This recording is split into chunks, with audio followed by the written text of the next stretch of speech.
materi atau benda ini kadang bisa menjadi konduktor, ya kan? Dan kadang juga bisa menjadi isolator. Nah, yang sifat dasar inilah nanti yang akan dijadikan sebagai bahan dasar suatu komponen elektronik.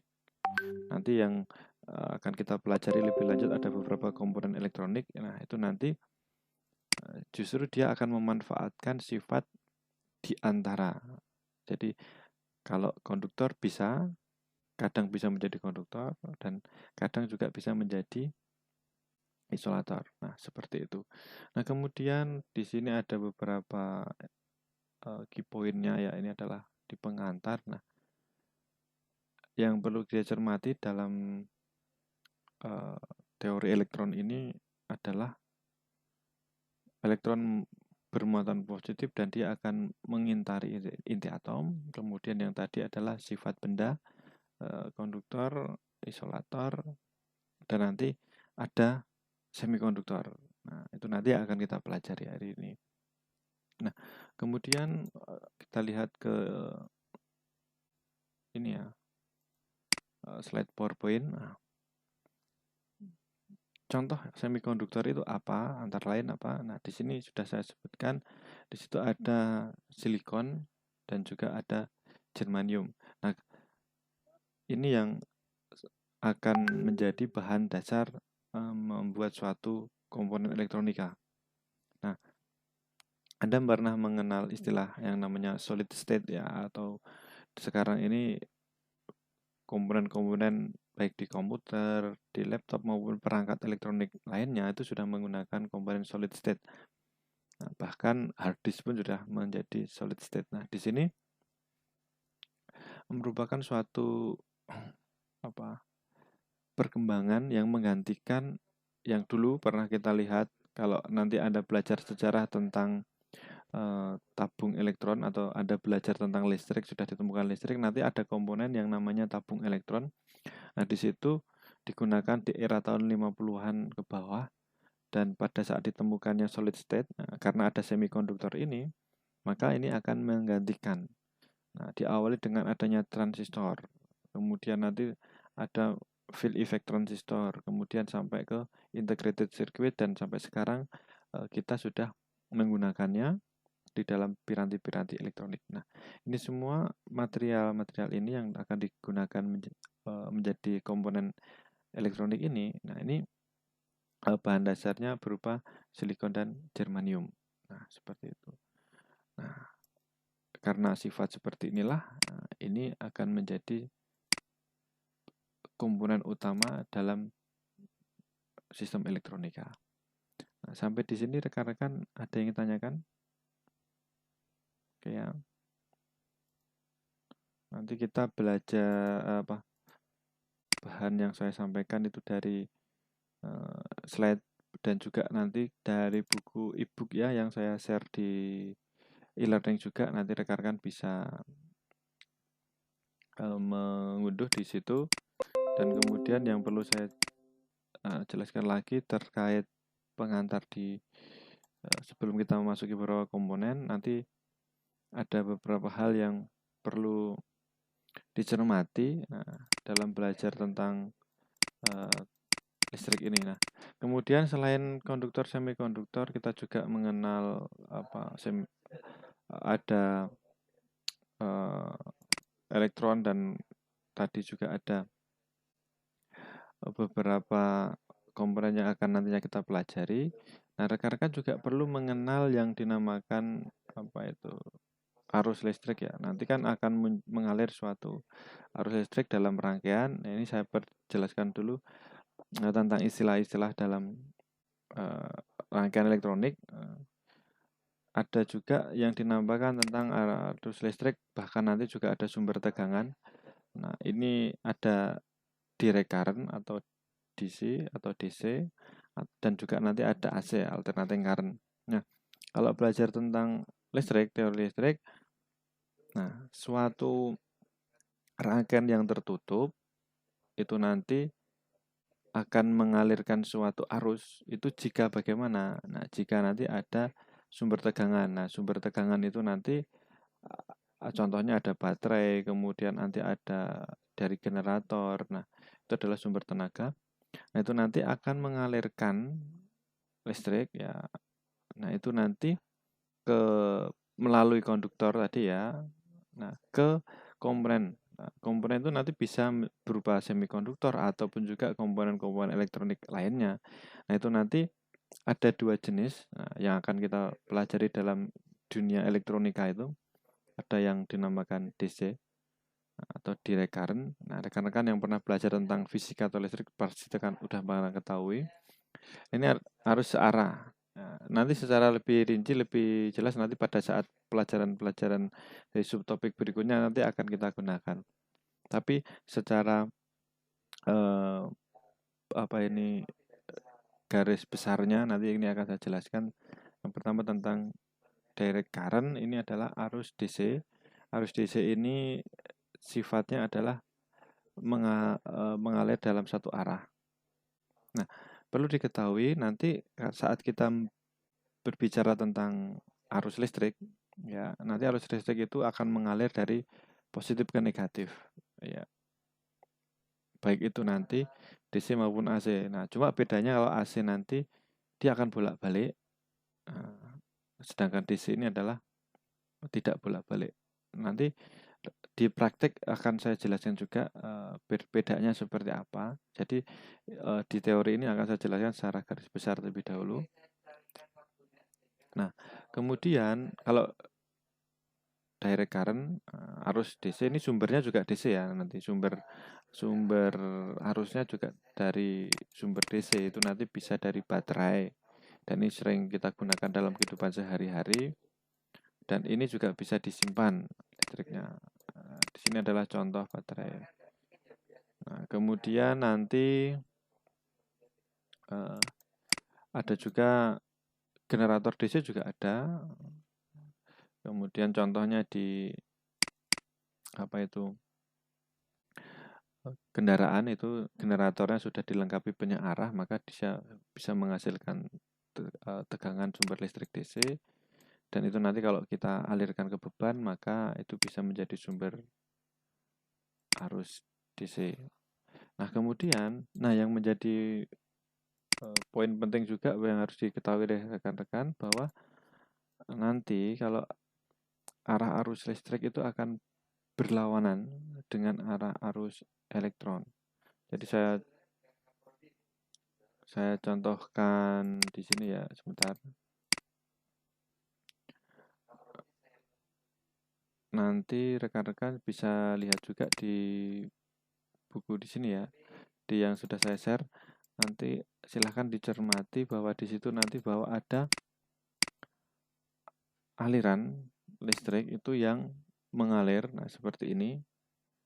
Ini dari positif ke negatif ya, dan ini searah ya. Namanya arah arus listrik. Nah, sedangkan nanti arah elektron itu akan berlawanan. Elektron itu akan mengalir dari negatif ke positif. Ini secara garis besar ya. Kemudian sampai di sini ada yang ditanyakan pengantar mengenai ini ya, tentang arus listrik. Ada yang ditanyakan rekan-rekan? Kalau tidak nanti akan Siap. Oke. Jadi seperti itu ya. Teori tentang listrik itu nanti yang Anda harus cermati itu bahwa pertama tentang elektron tadi bermuatan negatif, proton bermuatan positif. Nah, kemudian ada penghantar. Penghantar itu yang dapat mengalirkan arus, bersifat konduktor tadi mengalirkan, dan nanti ada isolator menghambat, semikonduktor bisa dua-duanya di tengah-tengahnya. Kemudian arah aliran kalau aliran listrik itu dari positif ke negatif, kalau arah elektron dari negatif ke positif. Nah, itu yang pertama ya. Kemudian sumber arus dan juga arus listrik itu ada AC sama DC. Nah, itu yang menjadi pembeda nanti ya. Jadi kalau ditanya ini ada arus AC atau DC, kalau arusnya DC berarti sumbernya juga sumber tegangan DC. Nah, kalau nanti itu ada misalnya listrik PLN itu ada 220 AC.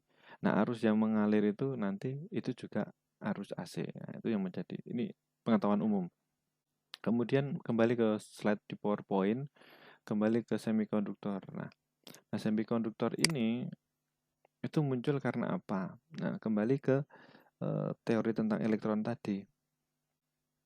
Nah, bahwa di sini atom ya cuma materialnya itu mempunyai beberapa elektron yang mengintari atau yang mengelilingi inti atom. Nah, di sini di lapisan ke-1, ke-2, ke-3, ke-4, ke-5, nah itu ada jumlah elektron yang mengintari. Nah, di sini seperti di tabel yang Anda lihat di sini bahwa ada jumlah elektron maksimum di lapis pertama itu 2, di lapis kedua itu 8, di lapis ketiga 18 dan seterusnya. Nah, ini adalah semikonduktor yang memiliki jumlah elektron yang mengintari di inti atomnya. Untuk lebih jelasnya bisa kita lihat di sini.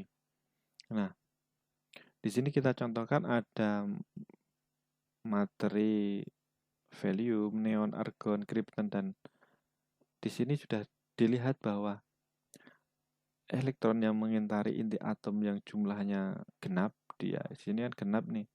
Nah, maka ini adalah sebuah insulator atau isolator yang baik. Nah, jadi kalau dilihat dari penyusunnya, nah di sini adalah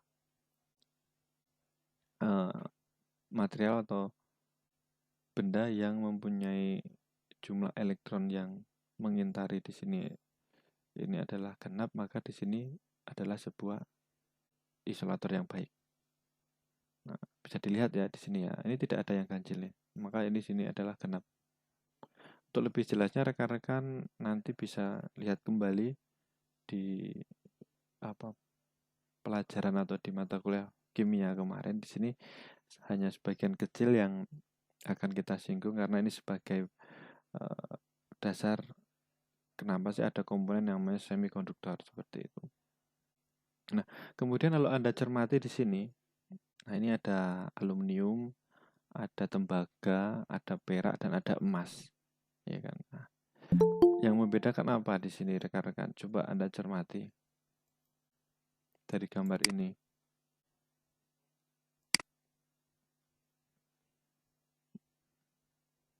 Bentar, saya akan bertanya ke Saudari Dewi Ayu Romadani. Bisa nggak, Mbak? Coba Anda cermati di gambar itu, ya kan?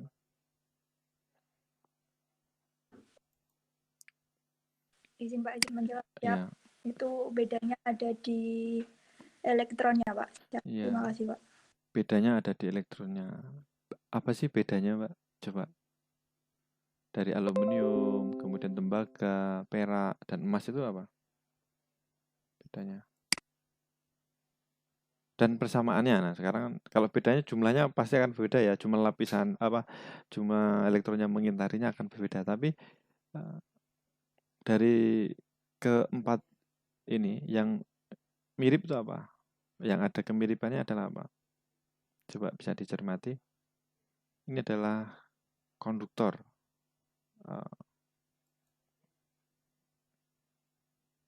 Ada yang bantu? Bisa bantu rekannya? Coba saudara Farhan Izin Pak, izin menjawab. Silakan. Persamaannya dari izin Pak, izin menjawab. Silakan. Silver dan gold. Ya, terima kasih, Pak. Oke, jadi gini ya. Anda cermati di sini, coba Anda lihat lapisan terluar. Lapisan terluar di situ ada jumlah elektron ganjil ya. Di situ ada elektron ganjil. Nah, sudah dijelaskan bahwa pada umumnya konduktor itu mempunyai 1 atau 3 elektron yang ada di lapisan kulit terluarnya. ya kan di sini. Nah, di aluminium, di sini lapisan terluarnya ada berapa? Ini ada 3. Nah, kemudian di copper itu tembaga ya. Nah, ini ada 1. Kemudian silver, nah di sini ada 1 dan gold. Nah, di sini ada 1 juga. Nah, maka di sini sifat material tersebut adalah penghantar. Nah, kemudian kita lanjutkan. Nah, dalam semikonduktor itu nanti ada 2 tipe ya, dibedakan menjadi tipe P dan tipe N. Nah, di sini ada tipe P dan tipe N. Nah, lalu apa sih yang membedakan antara tipe P dan tipe N di sini? Nah, seperti yang sudah Anda bisa lihat di slide PowerPoint di situ bahwa sebuah material yang mayoritas itu materialnya itu mempunyai muatan positif.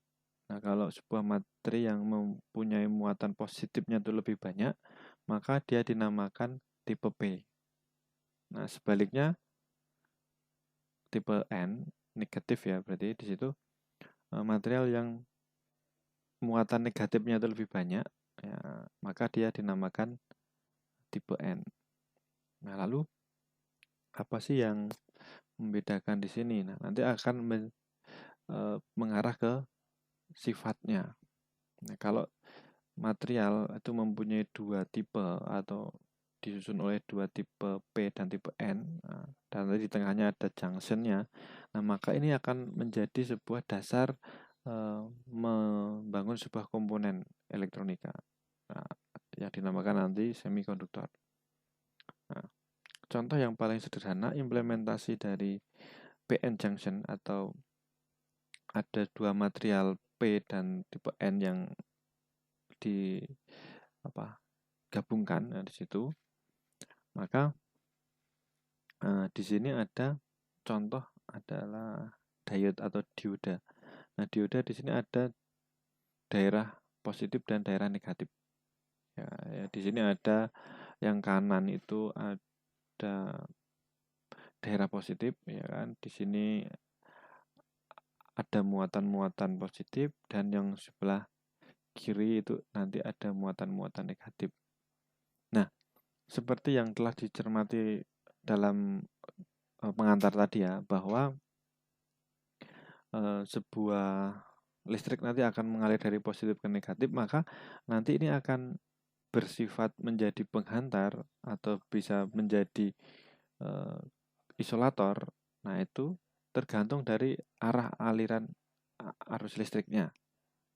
Nah, maka komponen dasar semikonduktor yang pertama adalah dioda ini sifatnya tentunya sudah bisa kita lihat dari ini ya penyusunnya. Di sini ada positif dan negatif. Maka nanti dia akan bisa mengalirkan satu arah. Ya, kita berikan listrik DC, maka dia akan menjadi penghantar kalau itu dialiri listrik searah. Nah, searah itu maksudnya ini ya, arah alirannya ya. Nah, kemudian dia akan menjadi isolator atau menjadi penghambat ya, tidak mengalirkan listrik. Nah, itu jika dialiri listriknya tuh berlawanan arah. Nah, nanti akan saya lihatkan contohnya ya. Nah, seperti itu ya. Jadi ini menjadi semikonduktor. Semi itu ya berarti bisa menjadi konduktor dan juga bisa menjadi isolator. Nah, tergantung dari arah alirannya. Nah, saya ulangi lagi ya. Jika arahnya searah, maka searah dengan aliran listrik ya, maka dia akan menjadi penghantar atau menjadi konduktor. Namun jika dialiri listriknya berlawanan arah, maka dia akan menjadi isolator. Nah, seperti itu. Nah, untuk lebih jelas seperti ini. Adalah simbolnya. Nah, dioda ini adalah ini komponen penyusunnya ya. Jadi secara teori disusun oleh 2 buah bagian positif dan negatif. Nah, kemudian simbolnya seperti ini. Nah, maka Anda bisa cermati nih, yang paling kanan ini ada simbolnya bahwa di sini akan mengikuti arah panahnya. Nah, berarti kalau arah listriknya dari kiri kanan, ini nanti ada anoda dan katoda ya kakinya. Nah, maka dia alirkan dari kiri ke kanan, maka dia akan mengalirkan. Nah, mengikuti arah panah itu. Namun jika kebalik atau sebaliknya, maka dia tidak akan mengalirkan. Nah, ini adalah teorinya seperti ini. Nah, maka ini bisa dikatakan juga sebagai one way atau satu arah.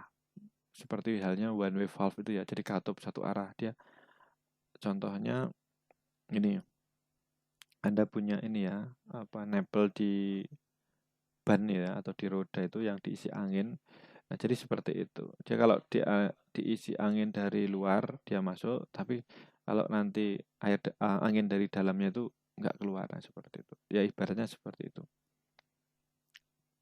Nah, kemudian sampai di sini ada pertanyaan belum, rekan-rekan? Kira-kira sudah bisa sedikit dipahami belum ya? Kalau ada pertanyaan saya persilahkan, tidak usah sungkan. Kalau memang rekan-rekan nanti juga ingin lebih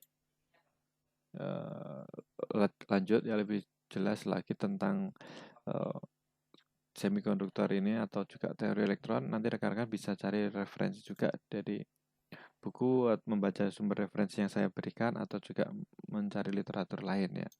Silahkan. Nanti kalau rekan-rekan ada yang bertanya, saya persilahkan. Baik, kita lanjutkan ya. Kalau tidak ada, kita lanjutkan. Nah, di sini ada simbolnya sudah ya. Nah, ada istilah yang namanya forward bias dan reverse bias. Nah, ini atau istilahnya panjar maju dan panjar mundur ya. Nah, ini adalah cara kita memberikan aliran. Nah, contoh di sini Anda lihat cermati ya, di gambar yang paling kiri bawah ya, di situ sudah ada keterangannya, di situ adalah forward bias. Nah, forward bias di sini adalah kita memberikan panjar arah maju. Nah, dalam semikonduktor dioda, komponen dioda ini dia akan mengalirkan arus kalau dia diberikan arah forward bias. Maka caranya kita hubungkan positif dioda ya, ke positif power supply dan negatifnya dihubungkan ke negatif power supply. Nah, jadi seperti ini ya. Positif yang mana? Positif kalau dalam simbol baterai. Nah, baterai itu simbolnya seperti ini ya, atau sumber arus DC. Nanti sambil rekan-rekan ini ya, mempelajari secara mandiri juga ya terkait simbol-simbol komponen. Tadi sudah saya jelaskan, tapi saya belum tunjukkan simbol. Nah, di sini ada simbol baterai atau dalam rangkaian elektronik ini merupakan simbol standar ya, baterai atau sumber tegangan DC seperti dua garis berjajar dan satunya panjang, satunya pendek. Nah, yang panjang ini kutub positif ya. Kutub positif kita hubungkan dengan positif. Nah, seperti ini. Positifnya dioda atau anoda nanti namanya. Kemudian di negatifnya simbolnya yang pendek yang paling kanan di baterai ini. Nah, ini kita hubungkan ke daerah negatif. Ya, negatif. Atau di nama kaki di komponen dioda itu namanya katoda. Nah, maka nanti dia akan mengalirkan. Maka ini akan mengalirkan arus dari positif ke negatif. Nah, maka ini namanya panjar maju atau forward bias. Ini akan mengalir. Seperti ini. Kenapa ini bisa mengalir? Karena sifat elektron tadi yang ada di dioda ini dia akan mengalir dari positif ke negatif. Nah, seperti itu. Dia akan mengalir di positif ke negatif. Maka saat kita beri muatan positif di kaki atau di daerah P-nya ini ya, yang bermuatan positif, maka dia akan mengalir. Jadi membentuk suatu lintasan seperti ini yang searah. Nah, ini namanya rangkaian. Nah, rangkaian listrik itu akan ada suatu aliran jika rangkaiannya tertutup, membentuk suatu loop yang tertutup. Ini nyambung terus-menerus seperti itu ya kalau ini putar ya. Nah, sampai di sini rekan-rekan bisa memahami nggak yang saya jelaskan ini? Kalau nanti agak kesusahan memahaminya, rekan-rekan bisa nanti lihat ini ya video tutorial. Mungkin Anda bisa lihat di Google apa di YouTube apa ini tentang forward bias. Nah, seperti itu kata kuncinya, nanti akan ada muncul di situ banyak sekali. Kalau akan saya jelaskan di sini, saya putarkan di sini nanti ini ya apa bisa macet di presentasi saya. Nanti silahkan bisa, atau nanti saya berikan linknya juga di di e-learning untuk misalnya rekan-rekan penasaran pengen lihat secara ilustrasinya seperti apa. Nah, seperti itu. Nah, sampai di forward bias ada yang ingin tanyakan nggak rekan-rekan?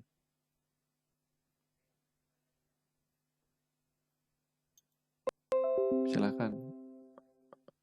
Kalau memang ada yang ingin ditanyakan.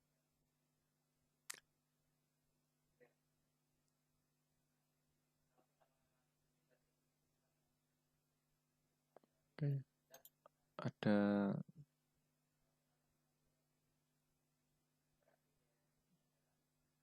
Mas Orion Fitra sudah bisa memahami belum? Izin Pak, saya sudah bisa memahami Pak. Baik ya, secara garis besar seperti itu ya. Oke, terima kasih. Izin siapa? Baik, sekarang saya lanjutkan. Oke, sama-sama. Reverse bias ya, atau ini bias mundur. Nah, kalau bias mundur ini, nah jadi kebalikannya yang tadi ya. Nah, di sini kutub negatifnya. Sekarang Anda lihat gambar bawah kanan ya, gambar bawah kanan. Nah, di situ kan dibalik tuh baterainya ya, Anda lihat. Di situ baterainya dibalik. Nah, ya kan? Nah, sekarang kita lihat dulu yang kutub negatif yang kiri ya, sebelah gambar kanan ya kan, tapi di kutub baterai yang kiri. Ya, di situ negatifnya ya. Anda lihat gambar di reverse bias di kiri bawah ya. Gambar kiri bawah. Kanan bawah. Reverse bias gambar kanan bawah. Nah, di situ kaki negatifnya baterai kan dihubungkan ke positif. Dan kaki positifnya dihubungkan ke negatif. Maka di sini tidak akan terjadi aliran. Nah, karena dia tidak membentuk lintasan yang satu arah.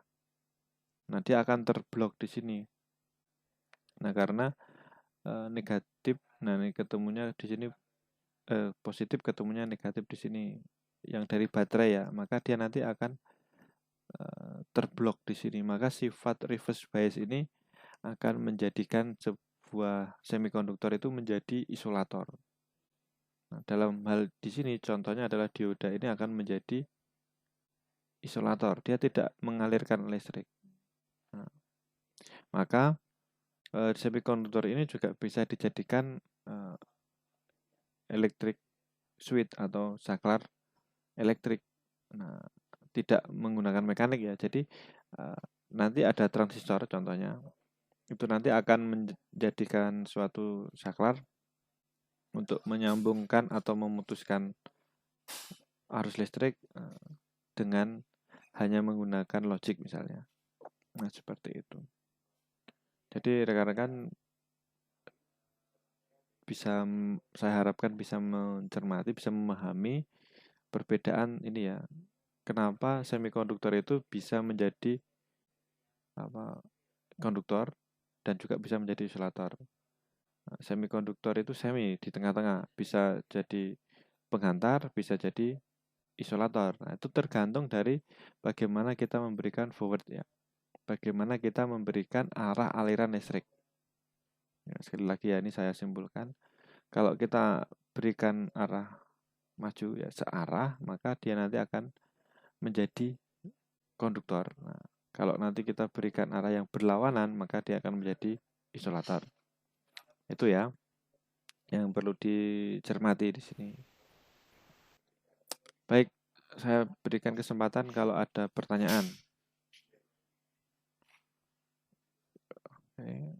Kalau tidak ada, saya anggap kalian sudah Izin, memahami. Oh, silakan. ya, Pak. Mas Orion, silakan. Siap. Izin, Pak, untuk mengetahui di diodanya anoda atau katodanya itu dilihat dari mananya? Baik, untuk mengetahui dioda itu kaki anoda dan katodanya atau positif negatifnya ya. Baik, itu dari Izin, siap. oke. Nanti dari simbolnya, Mas. Sebentar. Saya tunjukkan nih, saya carikan sebentar ya. Nah, oke. Mohon ditunggu ya untuk menjelaskan ini. Nanti akan saya jelaskan dari mana kita bisa tahu itu positif atau negatifnya. Nah, kalau ini tadi masih sekedar ilustrasi ya. Oke. Nah, saya akan ambilkan contoh di sini. Sebentar ya, Mas ya. Ini Izin, siap. baru load memuat gambar. Ini saya ambilkan gambar yang paling sederhana aja. Saya ambilkan dari Google, tapi untuk ini ya, untuk menjelaskan aja. Mohon ditunggu. Oke, sebentar. Saya share screen saya akan saya pindahkan terlebih dahulu. Izin, siap, Pak.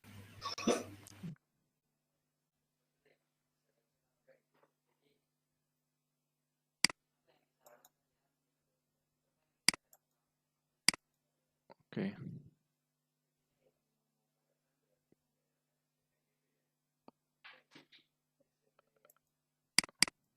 Ntar Mas ya.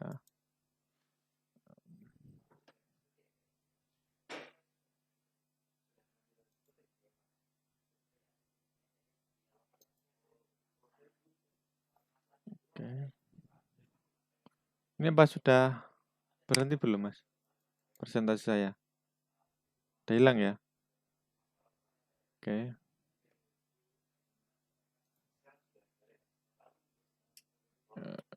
Sebentar. Saya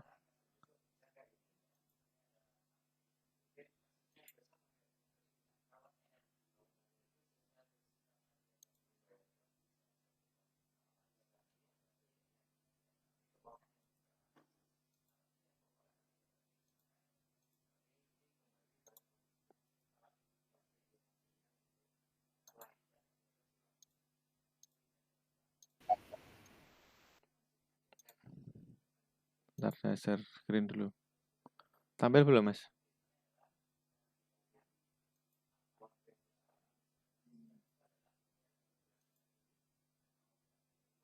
Oke.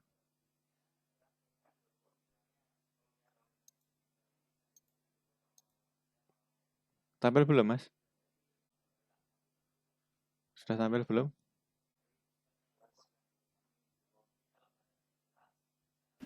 Izin, Pak. Izin, Pak. Izin jawab siap. Sudah ada, Pak. Sudah tampil ya? Ini ada simbol dioda. Nah, di sini ada kaki anoda positif ya. Nah, positif. Nah, di situ yang simbol gambar tadi yang ada kode P-nya. Nah, kalau ini kita lihat di dioda yang sebenarnya. Nah, di sini ada yang ini, Mas. Apa itu? Tidak ada garisnya. Anoda ya. Nah, sedangkan katoda itu negatif yang ada garisnya seperti itu. Jadi nanti atau diukur.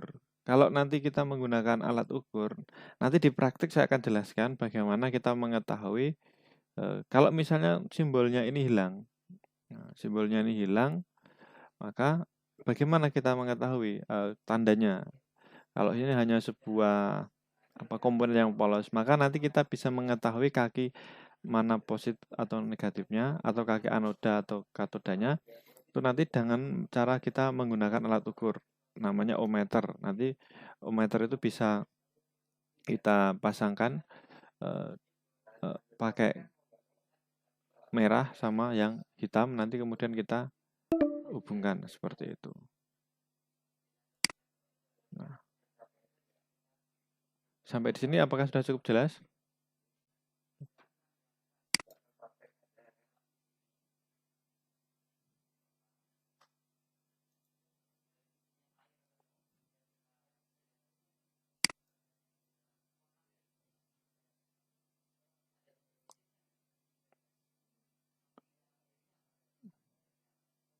Sebentar Mas, aduh.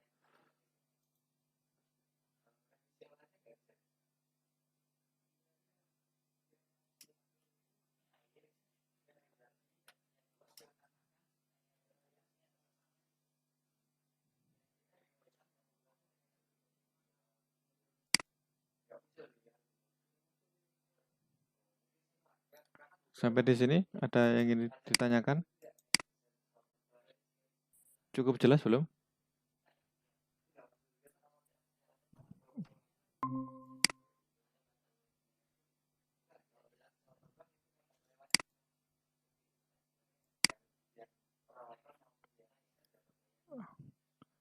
Sampai di sini ada yang ingin ditanyakan? Cukup jelas? Izin Pak, siap. Terima kasih atas penjelasan. Maaf ya tadi agak di mikrofon saya yang saya pakai untuk ini presentasi ada apa nge-close atau keluar sendiri dari Meet. Jadi mohon maaf tadi sempat terpotong. Untuk lebih jelasnya tak jelasin Izin. di praktek ya Mas Orion. Izin siapa? Nanti kita pakai simulasi untuk mengukur. Jadi banyak referensi yang bisa Anda lihat dari Google nanti itu hanya 2 kaki, anoda, katoda, positif dan negatif. Nah, nanti ada di situ keterangannya. Kemudian yang berikutnya ini akan saya presentasikan lagi. Saya tunjukkan ya. Oke. Lanjut ke slide yang tadi ya. Nah, saya harap rekan-rekan juga sudah mempunyai slide PowerPoint tadi yang sudah saya unggah juga di e-learning. Selain Mas Orion tadi ada yang ingin bertanya lagi enggak?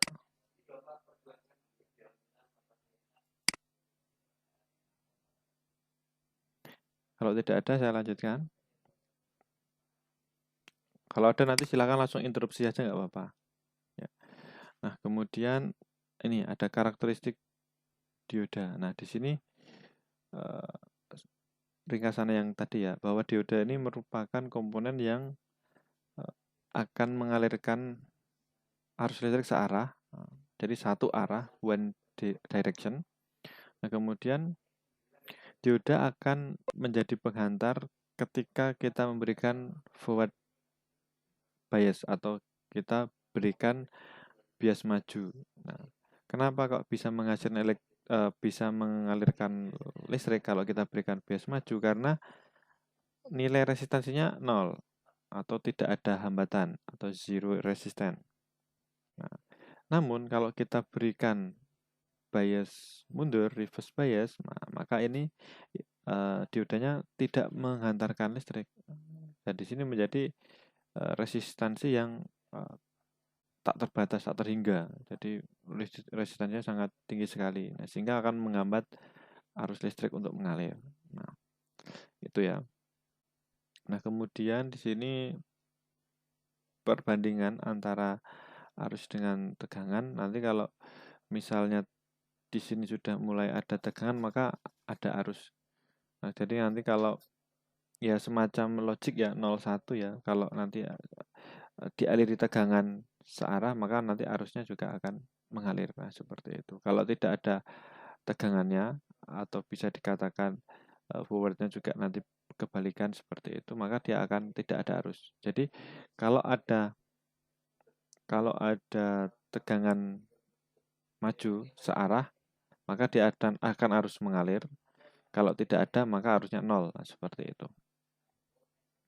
Nah, kemudian sifat dioda itu tergantung dari bahan penyusunnya.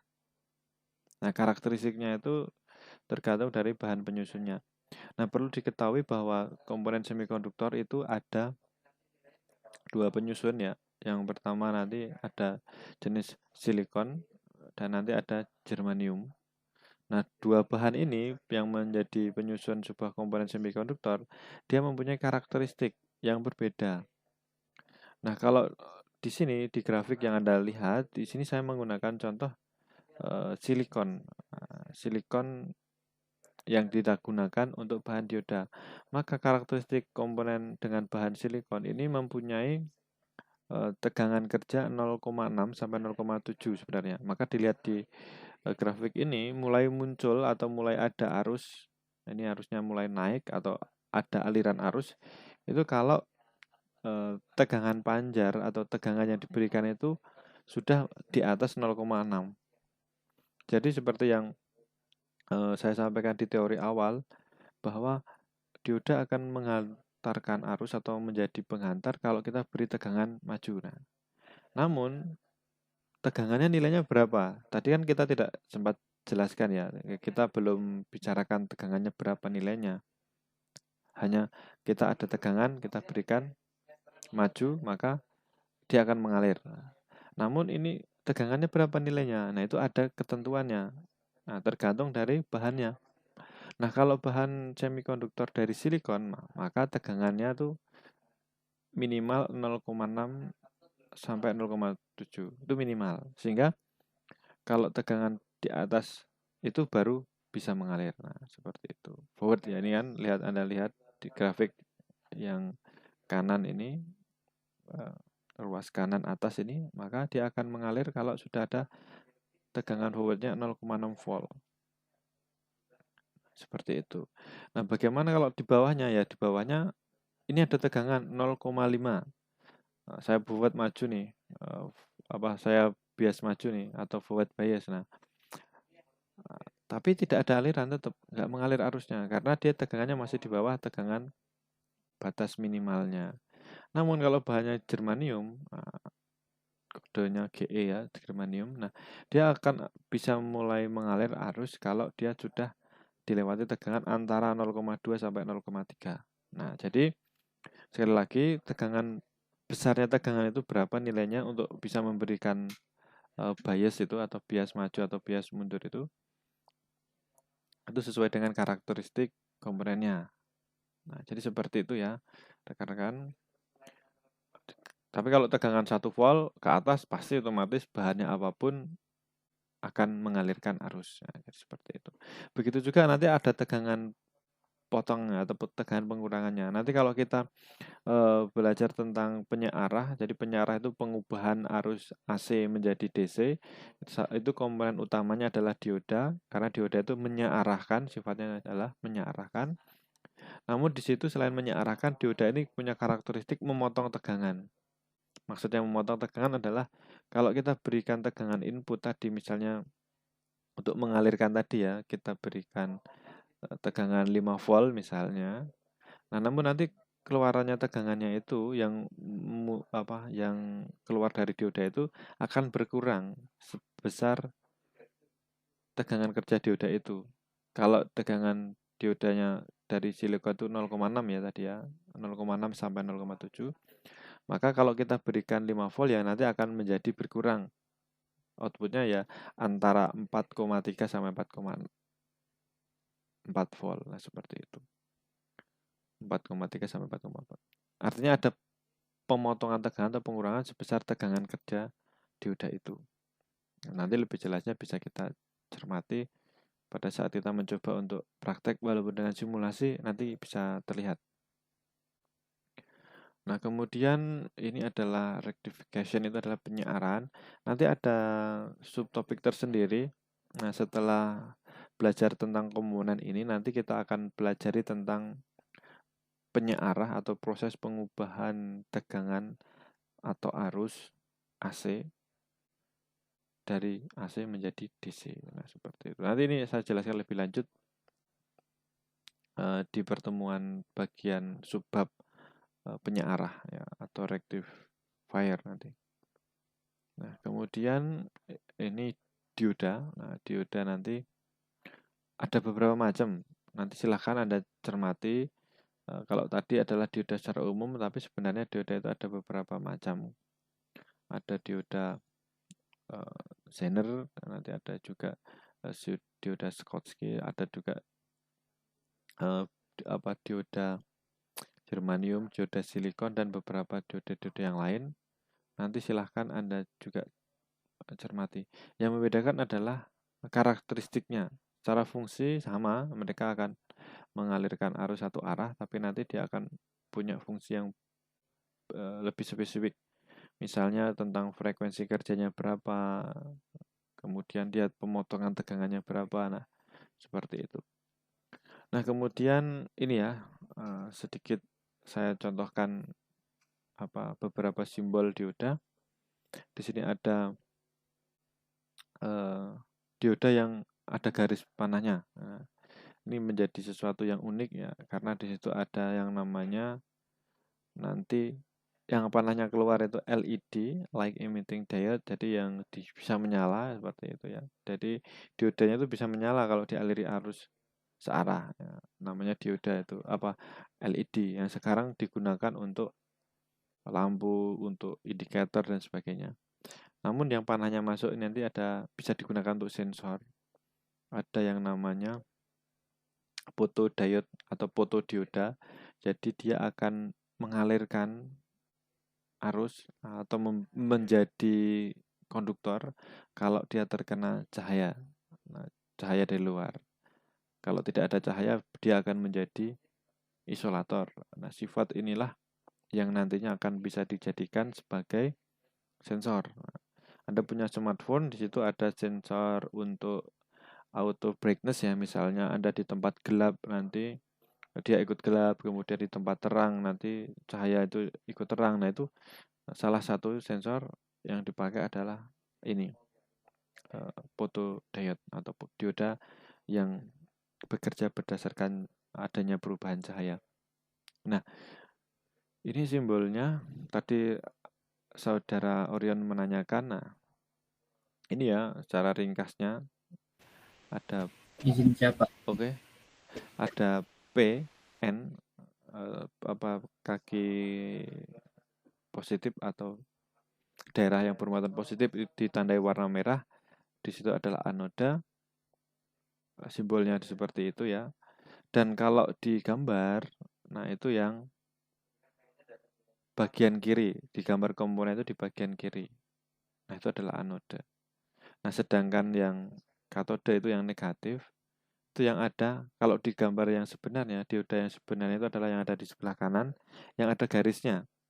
Nah, nanti dioda itu alternatif bentuknya seperti tabung kecil, nanti ada garis. Nah, itu berarti yang katodenya atau arah panahnya tuh. Jadi panahnya dari kiri ke kanan seperti itu, menuju ke garis itu, atau juga dibuat dalam simbol. Bahkan ada juga yang dibuat diberi ulir. Biasanya ini nanti akan ditanamkan di part atau di blok mesin misalnya seperti itu. Kan di setiap mesin, bahkan di mesin piston maupun mesin turbin itu juga bisa menghasilkan listrik. Ada generatornya di situ. Kalau di pesawat ada EPU itu juga menghasilkan energi listrik. Selain juga untuk menghasilkan energi tekanan yang lain, maka di situ salah satu fungsinya adalah penghasil energi listrik.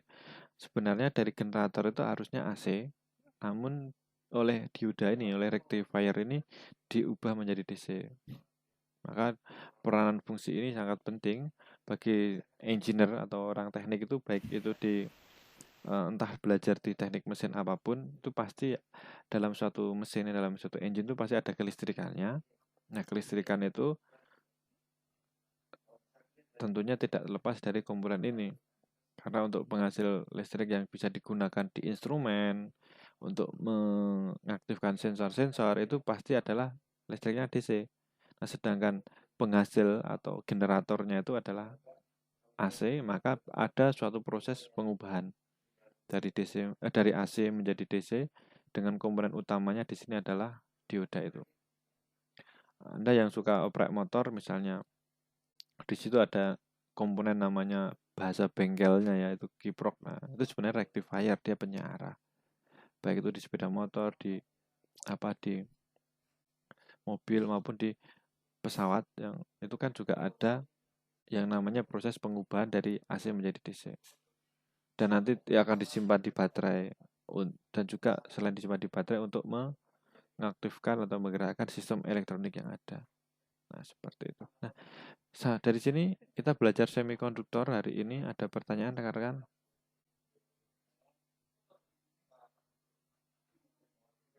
Kalau ada yang ingin tanyakan, tidak usah sungkan, silakan ditanyakan. Kalau nanti ada yang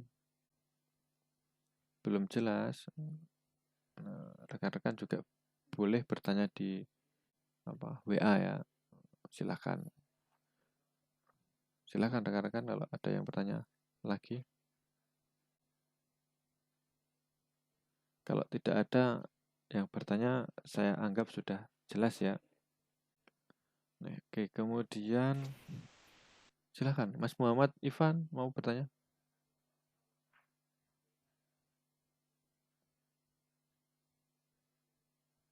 Tidak.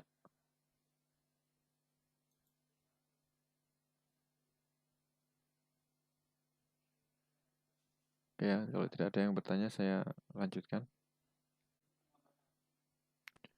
Nah, tentang ini ya, ini ada grafik ya. Tadi ada kita menyinggung ada namanya reverse bias, ada forward bias. Nah, di sini ada reverse current.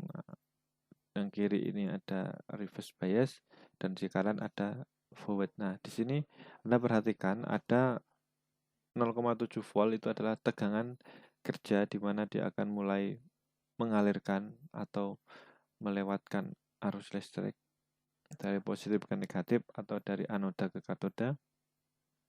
Nah, seperti itu. Nah, ini berarti bahan semikonduktornya adalah apa? Kalau 0,7 berarti semikonduktornya adalah jenis silikon ya ini. Nah, kemudian Anda lihat di sini ya, pokoknya kalau yang reverse ini berarti dia tidak ada aliran arus atau tidak ada arus yang mengalir. Nah, di sini ini kan arus drop turun ini, artinya di blok ya. Kemudian kalau yang kanan ini adalah arus yang mengalir. Nah, seperti itu. Kemudian Zener diode. Nah, sedikit sebelum kita akhiri di presentasi saya, ada yang berperan penting juga yang dinamakan dioda Zener atau Zener diode. Ini mirip dengan dioda biasa, cuma di sini ada simbolnya, ada garis miringnya di sini. Nah, di sini akan berfungsi untuk membatasi tegangan. Jadi Anda cermati kalau Anda sudah pernah belajar mengenai ini ya, proses voltage generator atau penghasil energi, penghasil tegangan. Contoh di alternator atau di generator itu kan putaran mesin itu RPM-nya kan naik turun ya, artinya tidak selalu konstan.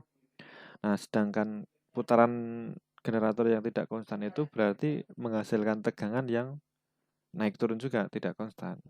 Sedangkan sistem elektronik itu membutuhkan tegangan yang stabil atau tegangan yang konstan. Nah, maka dalam sebuah rectifier atau penyearah itu selalu dilengkapi. Nah, setelah disearahkan arus AC menjadi DC-nya disearahkan, maka langkah selanjutnya adalah distabilkan. Nah, distabilkan itu berarti tegangannya dijaga sesuai dengan tegangan dioda. Misalnya dioda Zener ini dia mempunyai spesifikasi 9 volt. Nah, berarti tegangan yang di atasnya 9 volt akan dilewatkan atau akan dibuang, dipotong sehingga hanya tegangan sesuai yang dikehendaki. Nah, misalnya di sini ada 9 volt tadi ya, maka tegangan yang dilewatkan hanya 9 volt. Namun kalau kurang dari itu, ya tegangan tidak bisa dinaikkan. Tetap tegangan yang dilewatkan adalah tegangan yang ada. Misalnya hanya ada 7 volt ya maka 7 volt. Dia hanya akan membatasi di titik teratas. Kalau misalnya dia 12 volt, misalnya dioda Zenernya ini adalah untuk membatasi tegangan 12 volt, maka yang akan dipotong jika melebihi itu. Misalnya dia 12 volt ke atas, ada 13, 14, dan seterusnya dia akan dipotong dan tegangannya akan dilewatkan sesuai batas maksimal kapasitas atau spesifikasi dioda Zener itu. Namun kalau di bawahnya tidak bisa dinaikkan. Kalau hanya tegangannya 5 volt ya tetap 5 volt. Maka dalam sistem kelistrikan di engine yaitu tegangan itu dibuat selalu di atasnya agar tegangan itu tidak drop. Kalau dia kelebihan over maka dia akan diturunkan oleh sistem penstabil tegangan ini. Nah, sampai di sini rekan-rekan ada yang ingin tanyakan? Untuk transistor nanti bisa kita lihatkan. Sampai di sini barangkali rekan-rekan ada yang ingin bertanya? Pak izin menyampaikan. Silahkan. Jelas. Oke ya, cukup ya. Jelas. Baik. Jadi sekali lagi saya menyampaikan materi ini secara dasar ya, namanya elektronika dasar. Saya tidak mengetahui background kalian, pendidikan di SMA-nya atau pendidikan menengahnya, ada yang di SMA mungkin atau SMK, dan bahkan ada yang lebih tahu dari materi ini. Jadi silahkan nanti itu disimak saja untuk mengingatkan kembali. Bagi rekan-rekan yang sama sekali belum pernah belajar tentang elektronika, ya ini menjadi materi yang baru. Saya harapkan bisa menjadi sesuatu ilmu baru yang akan menambah wawasan. Seperti itu.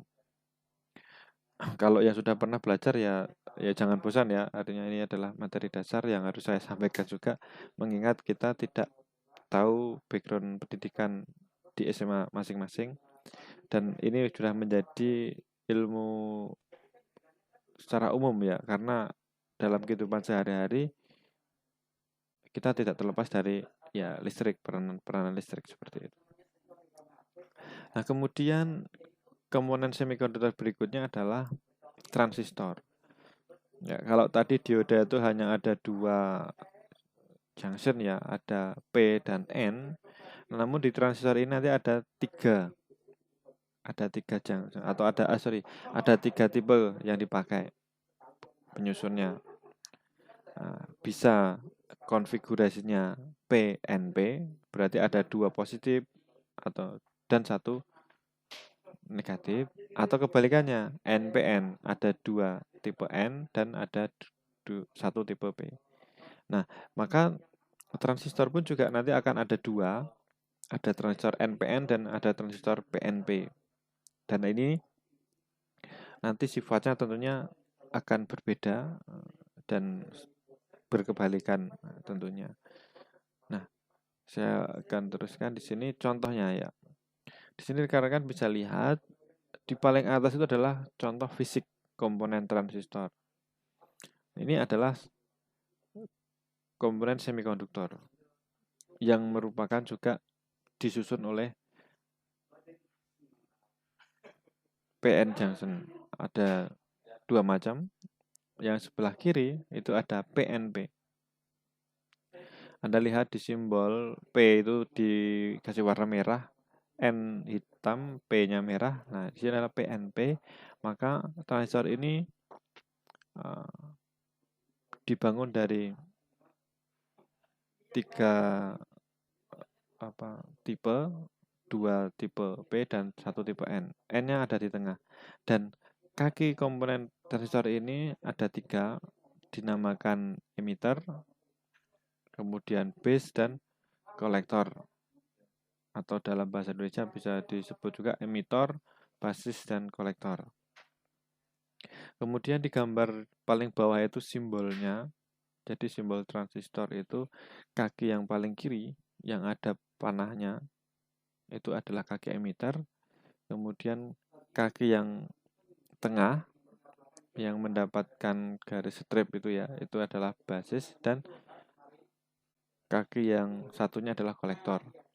Nah, baik itu di NPN maupun PNP, konfigurasi kakinya sama ya, emitter, base, dan kolektor. Namun yang membedakan di sini adalah arah panah emitter. Kalau di PNP arah panahnya itu masuk ya, arah panah emiternya itu masuk, sedangkan di NPN arah panahnya itu keluar. Nah, ini juga perlu dicermati karena ini ada dua macam dan nanti akan berfungsi secara berbeda. Nah, tentunya akan berkebalikan karena ini komponen yang bisa kita juga jadikan sebagai konduktor dan bisa juga kita jadikan sebagai isolator. Sama persis dengan dioda. Cuma nanti di sini bukan istilahnya panjar atau bias maju atau bias mundur, tapi nanti di sini ada kita juga berikan bias yang sama, namun nanti ada sedikit perbedaan di konfigurasinya. Nah, contoh ya. Nah, di sini Anda perhatikan komponen yang atas itu adalah penyusunnya. Oke ya. Ada P yang kotak ya, kotak-kotak yang warna abu-abu lebih gelap itu P, dan N itu yang di tengah lebih terang, dan B positif di sebelah kanan. Nah, tentunya ini dia akan mengalir seperti ini ya, dia akan mengalir berlawanan arah jarum jam yang di atas ya. Untuk perhitungannya ini kita abaikan dulu, nanti di kesempatan lain akan saya gunakan juga. Tetapi di sini secara konsep ya ini arahnya seperti ini ya, P N ke P dan seperti ini, dan arah ini itu akan ada aliran itu kalau bagaimana. Nah, jadi kalau ada yang namanya bias atau bias ya, bias ini yang akan kita berikan untuk pemicu istilahnya ke kaki basis. Sekarang Anda lihat gambar yang bawah. Ya, gambar yang bawah. Di sini ada kaki kolektor ya. Kaki kolektor, dan di sini ada kaki emitor dan ada kaki basis di bawah. Nah, di sini coba Anda lihat yang sebelah bawah dan bagian kiri ini ada IC atau arus kolektor. Nah, arus kolektor ini berarti arus yang mengalir ya, menuju atau keluar dari kolektor. Nah, kalau di konfigurasi ini karena panahnya masuk berarti dia arus yang menuju ke kolektor. Nah, kemudian ini akan ada jika bagaimana? Nah, jika di kaki B, kaki basis ini ada arus juga yang akan memicu atau men-trigger. Nah, jadi di sebelah kiri, ini gambar bawah ya, kita fokus ke gambar bawah. Di sebelah kiri ini akan ada aliran arus searah jarum jam dari baterai ini ya menuju ke kaki emitter, nah, kemudian menuju ke basis. Nah, ini jika bagaimana? Jika di kaki basis ini juga dialiri sebuah arus yang maju. Istilahnya pemicu. Ya ibaratnya ini bisa dianalogikan sebuah keran ya. Keran air seperti itu. Akan ada aliran air kalau kaki di basis ini itu semacam tuasnya ya. Ini kita putar, kita buka. Nah, seperti itu. Nah, kita putar searah jarum jam, maka dia nanti akan mengalirkan arus yang ada dari emitter ke atau arus yang menuju ke emitter seperti ini. Jadi intinya secara analogi bahwa transistor ini akan mengalirkan arus. Ini mirip dengan dioda tadi. Nah, cuma yang membedakan adalah pemicunya. Kalau dioda tadi hanya dialiri searah seperti itu, tapi kalau di transistor ini ada bagian yang terpisah atau bagian yang akan dialirkan itu adalah dari atau menuju ke emitter, tergantung tipe transistornya ya. Kalau di sini adalah PNP maka menuju emitter. Kalau nanti NPN berarti dari emitter. Nah, di sini adalah contohnya PNP, maka arus akan ada atau mengalir. Ini arus utama yang akan kita kendalikan menuju emitter. Ini akan terjadi jika kaki B atau basis ini, nah ini kita beri trigger atau kita aliri arus. Di B ini ada arusnya, basis, maka nanti dia akan memicu. Nah, seperti keran ya, ada tandon air itu adalah misalnya tegangannya, ada tegangan. Kemudian transistor ini adalah kerannya ini. Nah, kalau tuas itu adalah kaki B, ini kaki basisnya ini. Kalau tidak kita buka, atau kita tidak aliri arus, maka alirnya tidak akan mengalir. Nah, seperti itu. Begitu juga kalau nanti sudah ada aliran, kalau kaki basisnya ini kita lepas atau kita hentikan aliran arusnya, ya, maka arus listriknya juga akan terhenti. Nah, sama seperti halnya keran tadi, sudah ada air yang mengalir, kemudian tuasnya kita tutup, nah, atau kita hentikan seperti itu, maka dia juga akan berhenti.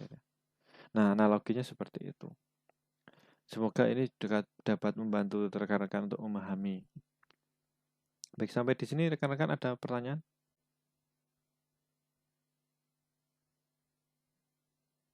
Baik ya. Cukup jelas atau belum ya? Siap, jelas Pak. Baik, oke ya, saya kira sudah cukup jelas. Nanti rekan-rekan bisa juga membaca untuk lebih rincinya. Di slide PowerPoint saya ini hanya saya potong-potongkan dari, atau saya ambilkan dari buku referensi yang sudah saya unggah, baik itu di EASA maupun di referensi e-book yang lainnya di situ. Itu ada juga dari FEE maupun juga dari referensi buku tambahan lainnya. Yang itu juga bisa rekan-rekan akses ya. Silahkan.